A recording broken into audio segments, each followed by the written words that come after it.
विधानसभेच्या निवडणुका अगदी काही दिवसांवरती आल्यात, आपण म्हणूया तोंडावरती आल्यात.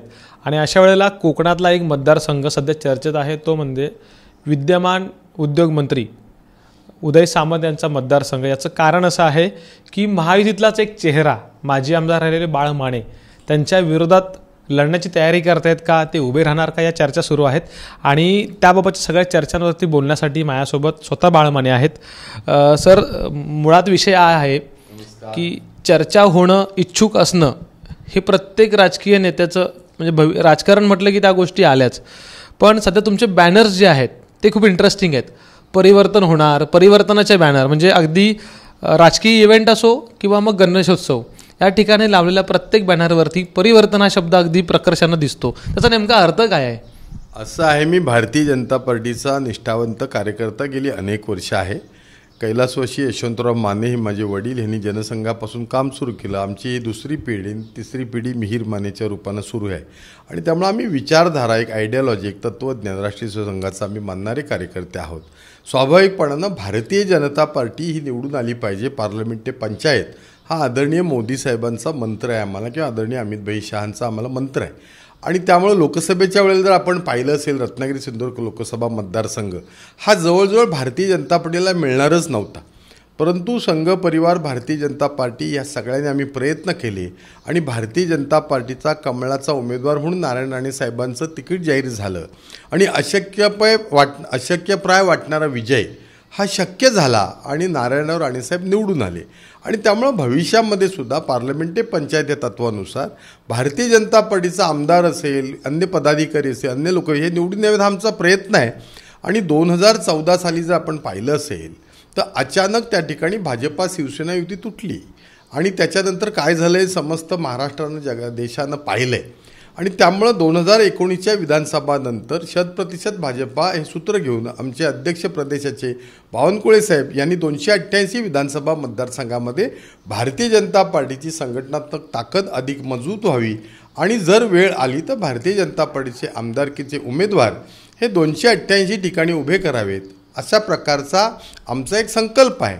आणि आता लोकसभेच्या नारायणराव राणेसाहेबांच्या निवडणुकीत पाहिलं तर हा विधानसभा मतदारसंघात 10,000 मतं ही महायुतीला म्हणजेच भाजपा, शिंदेसेना आणि अजितदादांची राष्ट्रवादी या पक्षाला या विधानसभा मतदारसंघात कमी मिळालेली आहेत. आणि रत्नागिरीचे जे आमदार यावेळेला 2019ला निवडून आले तेव्हा तत्कालीन शिवसेना आणि भाजप होते, आम्हाला 1,12,000 मतं मिळाली. त्यामुळे माझ्यासारख्या कार्यकर्त्याला हे वाटतं, माझं हे व्यक्तिगत मत आहे की आम्ही जर 75,000 मतावर आलो आहे तर रत्नागिरीतल्या मतदाराला परिवर्तन हवं आहे, असं माझ्या म्हणण्याचा अर्थ आहे.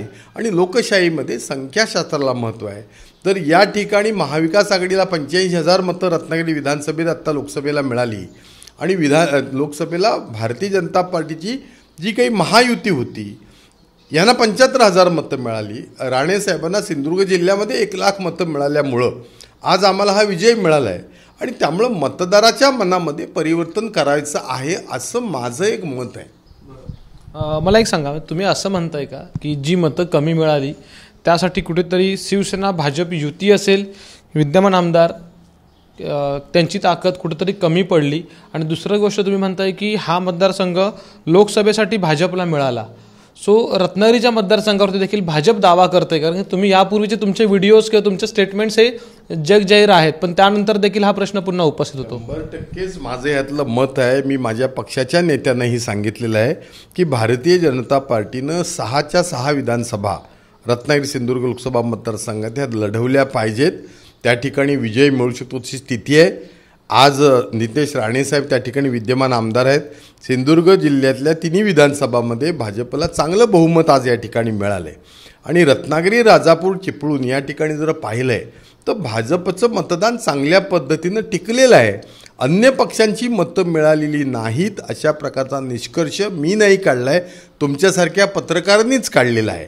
आणि आमचा गुहागर हा पारंपरिक आहे. दापोलीसुद्धा त्या ठिकाणी आमचा जनाधार वाढला आहे. आणि त्यामुळं आमचं असं मत आहे पक्षाच्या नेत्यांकडं, कारण मी पक्षाचा कार्यकर्ता आहे. 2019 सालामध्ये सुद्धा पक्षानं निर्णय दिला की तत्कालीन शिवसेनेच्या उमेदवारांचं तुम्ही काम करा.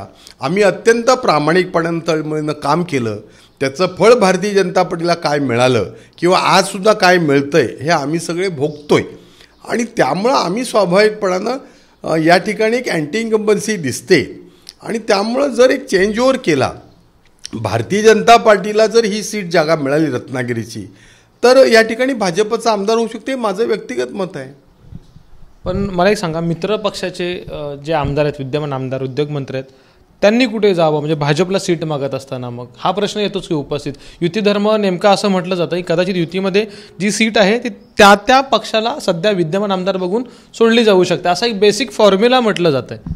बरोबर आहे. स्वाभाविकपणे लोकशाहीमध्ये प्रत्येक पक्षाला आपला आमदार निवडून यावा असं वाटतोय, परंतु वस्तुस्थिती काय, ग्राउंड रिॲलिटी आज काय आहे याचं जर परिमाण मोजमाप करायचं झालं तर लोकसभेचा विजय आहे. लोकसभेच्या विजयात जर आम्हाला 10,000 मतं कमी आहेत, तर मी तर सगळ्या महायुतीच्या माझ्या सगळ्या नेत्यांना विनंती करेन की तुम्ही ह्याचा रिव्ह्यू घेऊन नेमकी ग्राउंड रिॲलिटी काय आहे, अंडरकरंट काय आहे आणि काय केलं तर या ठिकाणी महायुतीचा उमेदवार आणि कधीकधी तोच उमेदवार सातत्यानं असलं की त्या ठिकाणी परिवर्तन हे घडत असतं. हे देशात घडले, महाराष्ट्रात घडले, आपण पाहिलंय.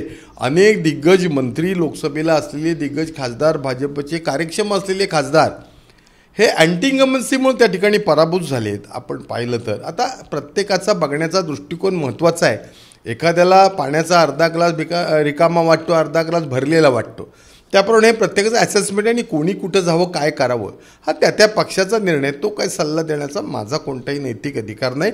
मी भारतीय जनता पार्टीने आमच्या परिवारामध्ये आमची विचाराच्या बांधिलकीची जी मतं आहेत ती कोणी गृहीत धरून आम्हाला वेटीला धरू नये अशी माझी विनंती. यातला एक मुख्य मुद्दा हाच येतो की तुम्ही आता इथली राजकीय गणितं ही वरच्या पातळीवरती ठरतील, म्हणजे दोन्ही पक्षाच्या लेवलला. पण असं म्हटलं जातं की ठाकरेंच्या शिवसेनेकडून किंवा उबाटा गटाकडून उमेदवार चाचपणी केली जाते आणि त्यामध्ये बाळा माने अर्थात तुमचं नाव हे आघाडीवरती आहे आणि वेळ पडली तर ऐन वेळेला तुम्ही शिवसेनेमध्ये जाऊन उदय सामंत यांच्या विरोधात लढत देऊ शकता. तशी काही म्हणजे ही वस्तुस्थिती आहे का? चर्चा खूप आहे, म्हणजे असं होऊ शकत नाही की काहीतरी घडतंय, काहीतरी होतंय म्हणून ते दिसतंय, त्यानुसार हा प्रश्न नक्कीच उपस्थित राहतो. नाही, असं आहे, कुठल्या पक्षानं काय उमेदवारी द्यावी आणि काय करावं हा त्यांचा निर्णय आहे. पण आज मला मात्र एवढं सांगावं असं वाटतं की ह्या सगळ्या 288 महाराष्ट्रातल्या मतदारसंघामध्ये रत्नागिरीचा विधानसभा मतदारसंघ खूप सेन्सिटिव्ह झालेला आहे आणि त्यामुळे एक पब्लिक क्राय, लोकांना बदल हवा आहे. हा बदल लोकांना हवा आहे आणि त्यामुळं जे काय घडणार आहे ते आज काही मला हायपोथेटिकल बोलणं काय योग्य आहे असं मला वाटत नाही. आणि त्यामुळं महाविकास आघाडी म्हणून किंवा उद्धव बाळासाहेब ठाकरे यांचा पक्ष म्हणून त्यांना काय वाटतं हा त्यांचा निर्णय आहे. भाजपला काय वाटतं भाजपचा निर्णय आहे. शिंदे सेनेला काय वाटतं हा त्यांचा निर्णय आहे. त्या मला असं वाटतं याबद्दल आज काही हायपोथेटिकल बोलणं बरोबर आहे असं मला वाटत नाही. आता गणपतीची सगळी उत्सवाची गडबड आहे. उद्या गणपती बाप्पाचं विसर्जन आहे, त्यामुळे आम्ही गणपती बाप्पाला साकडं घातलेलं आहे. उद्यापासून परवापासून पितृपक्ष सुरू होतं, पितृपंधरवडा.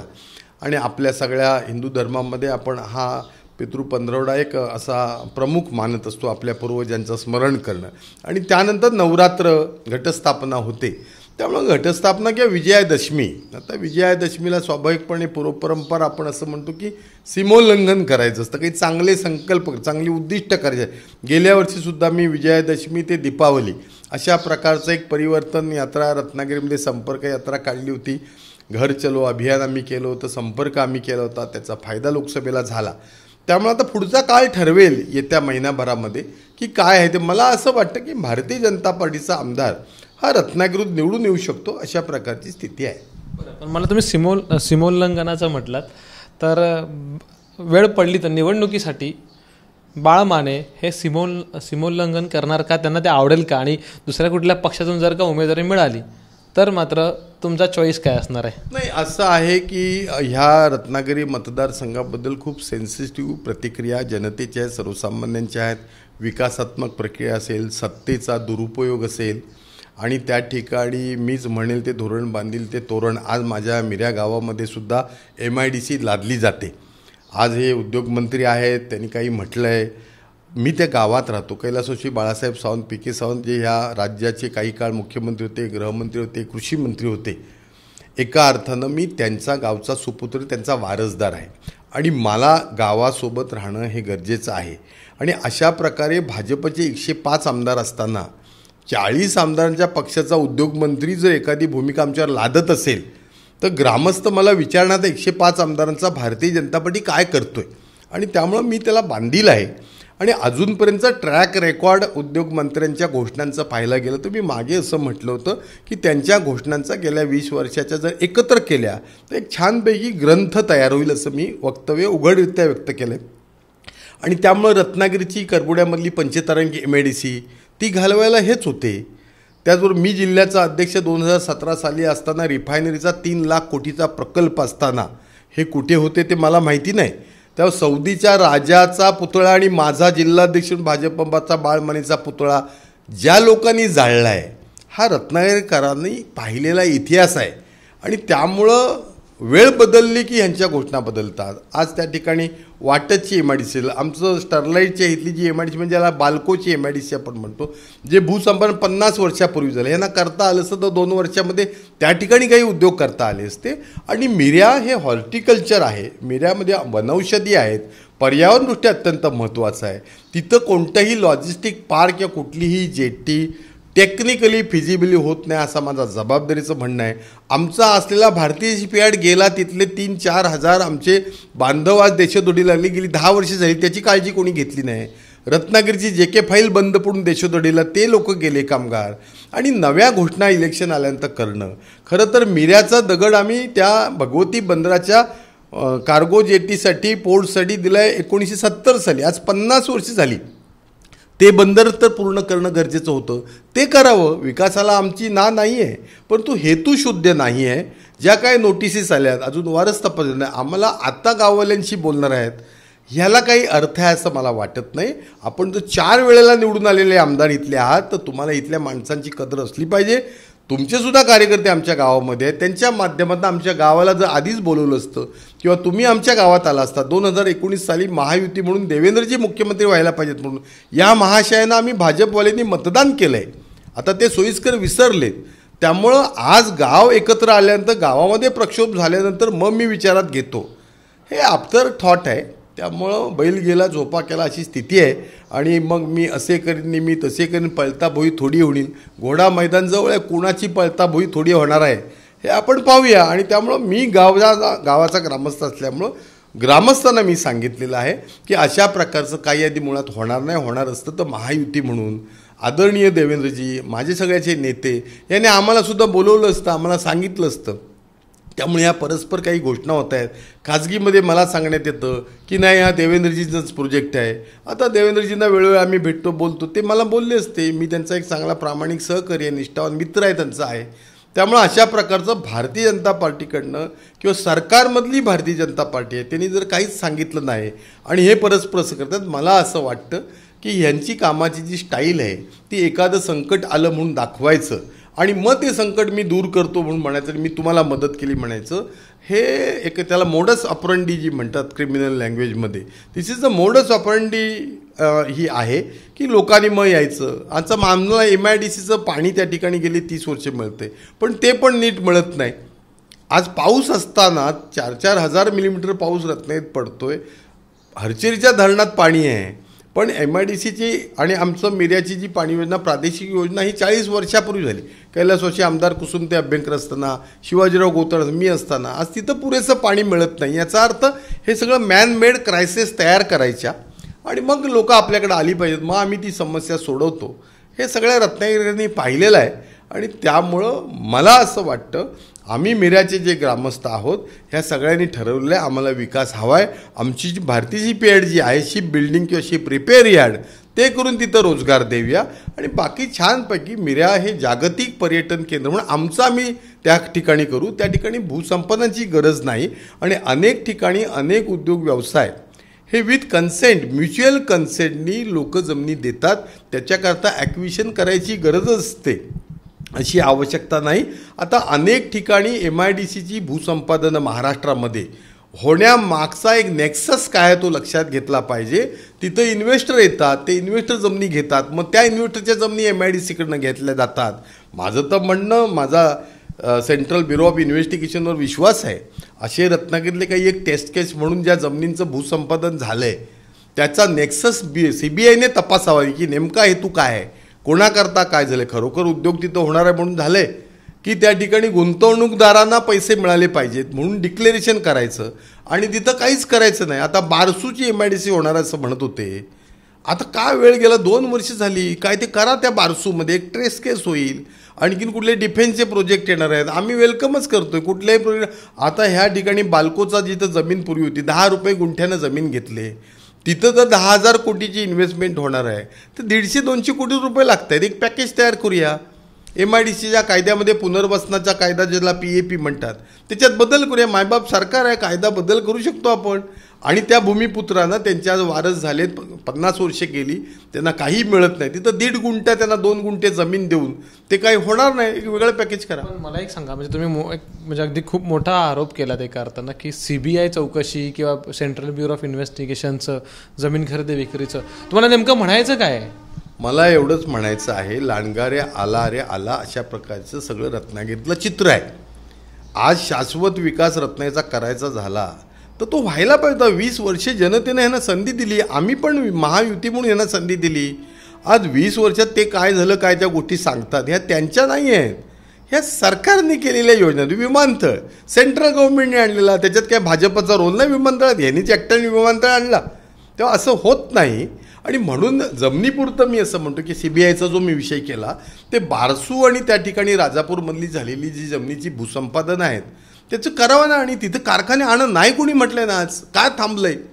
डिफेन्सचा कारखाना तिथं पहिला आणूया. किंवा आमच्या ह्या ठिकाणी स्टरलाईटची जी जमीन होती म्हणजे बाल्कोची जी जमीन होती, हिथं वाटलं तर त्या लोकांना, मूळ भूमिपुत्रांना एक चांगल्या प्रकारचं पॅकेज द्याव्या, पुनर्वसनाचं देऊया, फायनान्शियल देऊया आणि त्या ठिकाणी चांगला करूया ना प्रोजेक्ट. आणि जयगड जे बंदर आहे जिथं जिंदाल JSW पोर्टनी करोडो रुपयाची गुंतवणूक केले, त्यांना साधा निवळी ते जयगड आम्ही 4 लेन रस्ता देऊ शकलो नाही गेल्या 17 वर्षात. त्यांना डिंगणी ते जयगडची रेल्वे आम्ही देऊ शकलो नाही कार्गोसाठी. MIDCनं त्याच्यात इन्व्हेस्टमेंट करायला पाहिजे. माझी तर MIDCला विनंती आहे, डिंगणी ते जयगड ह्या रेल्वे प्रकल्पामध्ये स्टेक होल्डर MIDCनं व्हावं, आणखीन इन्व्हेस्टर आणा. आज फिजिबल नसेल पण पुढच्या 50 वर्षामध्ये हा कार्गो फिजिबल होणार आहे. लॉजिस्टिक्स पार्क जर करायचा झाला तर जयगड परिसरामधलं जे बंदर त्याचं पोटेन्शियल जे आहे तिथे लॉजिस्टिक्स पार्क होणं गरजेचं आहे. कारण ऑलरेडी तिथं पायाभूत सुविधा जिंदाल उद्योग समूहानं तयार केलेल्या आहेत किंवा आंग्रे पोर्टनी तयार केलेल्या आहेत. तिथं कोल बेस त्या ठिकाणी पॉवर प्रोजेक्ट आहे, म्हणजे वीज उपलब्ध आहे. फक्त रेल्वेची आणि रोडची जी कनेक्टिव्हिटी आहे ती केले तर तिथे सगळं होऊ शकतं. म्हणजे मला सांगा, तुम्ही थेट तुमच्या मित्रपक्षाच्या म्हणजे मित्रपक्षाच्या एका मंत्र्यावरतीच थेटपणे आरोप करताय, म्हणजे हे गंभीर बाब नाही आहे का? म्हणजे तुमच्या सगळंच म्हणजे रत्नागिरी संगमेश्वर विधानसभा मतदारसंघामधलं हे काही राजकीय म्हणजे वॉर आहे का जे विधानसभेच्या तोंडावरती आता समोर येत आहे? हे आरोप करत नाही, मी रत्नागिरीकर आहे, मी रत्नागिरीचा सुपुत्र आहे. आज कोणच काही बोलत नाही तर रत्नागिरींच्या वतीनं मी माझी व्यथा किंवा रत्नागिरीकरांची व्यथा मी प्रकट करतोय. मग ते मित्रपक्ष असतील, विरोधी पक्ष कोणी असतील, बोलणं हा माझा घटनात्मक अधिकार आहे. मी एका पक्षाचा निष्ठावंत कार्यकर्ता आहे. मी 5 वर्ष रत्नागिरीचा आमदार म्हणून काम केलं आहे. स्वाभाविकपणानं जे मला वाटतं जनतेच्या मध्ये, दिस इज अ पब्लिक क्राय, आणि पब्लिक क्राय जो आहे तो व्यक्त करणं हे लोकशाहीतला प्रत्येकाचा हक्क आहे. एक शेवटचा प्रश्न घेतो. सगळ्या गोष्टी तुम्ही बोललात, पण तुम्हाला ऑफर आहे की नाही आहे? तुमच्याशी काही बोलणं झालं ठाकरे गटाकडनं? म्हणजे मला तर त्याची उत्सुकता आहे, कारण की रत्नागिरीमध्ये नाक्यावरती जेव्हा तुम्ही फिरताय, कोकणात जेव्हा फिरताय, म्हणजे कोकणात इन द सेन्स आपल्या ह्या दक्षिण विभागामध्ये रत्नागिरी जिल्ह्याच्या, त्यामुळे ही चर्चा अगदी आवर्जून केली जाते. नाही, असं आहे, लोकशाहीमध्ये परसेप्शनला खूप महत्त्वाचं आहे. आणि त्यामुळं पब्लिकला हे वाटत जर असेल तर माझं म्हणणं ते माझं मेरिट आहे असं मी म्हणेन. म्हणजे still I am alive being a potential leader किंवा फ्युचर लीडर म्हणून. आता त्यामुळे मी लोकांना त्याबद्दल मी धन्यवाद देईन. अशी जर चर्चा सुरू असेल म्हणून मी माझ्या नेत्यांना माझ्या विनंती केली आहे, भाजपच्या केंद्रातल्या नेत्यांना केले, राज्यातल्या केले, मी रायटिंगमध्ये दिले. मी 2011ला राज्यसभेचा उमेदवार होतो. पक्षानं मला उमेदवारी दिली, मी काय मागितली नव्हती. फक्त मी 99ची विधानसभेची उमेदवारी 1990ची मी मागितली होती, मी निवडून आलो. पण 2004, 2009, 2014च्या ज्या निवडणुका झाल्या पक्षानं माझ्या परफॉर्मन्स बेस कार्यकर्त्यांच्या सूचनेनुसार मला त्या ठिकाणी उमेदवारी दिली आणि मला सांगायला आनंद वाटेल, एका बाजूला दुःख आहे माझ्या पराभवाचं, पण 2004 पासून 2014पर्यंतच्या 10 वर्षात मी पराभूत नक्की झालो, पण 25,000 माझी मतं वाढली भारतीय जनता पक्षाची. मी निवडून आलो तेव्हा 44,000 होती, ती 66,000 गेली. म्हणजे 22,000 मतं वाढतात एखाद्या हरण्याचं. दॅट वॉज म्हणजे मी असं म्हणेन दॅट इज तो एक कट होता, तो माझा जनतेनं केलेला पराभव नव्हता. आजही मी स्वाभिमानानं सांगेन इट वॉज अ सॅबेटाईज, घातपात होता. कुणी केला? तत्कालीन कार्यकर्त्यांनी केला. आता ते कुठल्या कार्यकर्ते? माहिती आहे, ते रत्नागिरीकरांना माहिती आहे. आता फार मी आत्ताच बोलावं अशी काही आवश्यकताच वाटत नाही, कारण आता त्याला 2004, 9, 14 म्हणजे जवळ म्हटलं तर 20 वर्ष, कमीत कमी 10 वर्ष झालेली आहेत. 2014ला सुद्धा मी महायुतीचा, शिवसेना भाजपचा उमेदवार म्हणून फॉर्म भरला.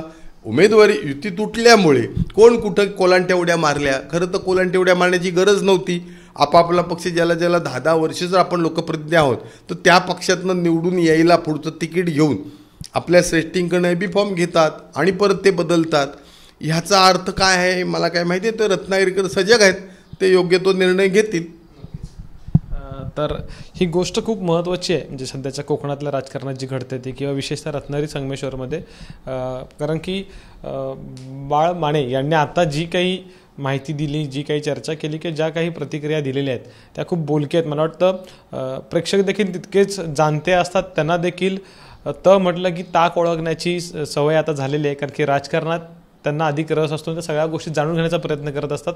या सगळ्या गोष्टींमधून एक गोष्ट क्लिअर झालेली आहे की आगामी विधानसभा निवडणूक अगदी राज्यातल्या असल्या तरी पण त्या कोकणात देखील एका वेगळ्या लेवलला लढवल्या जाणार आहेत, यात कोणतीही शंका नाही आहे.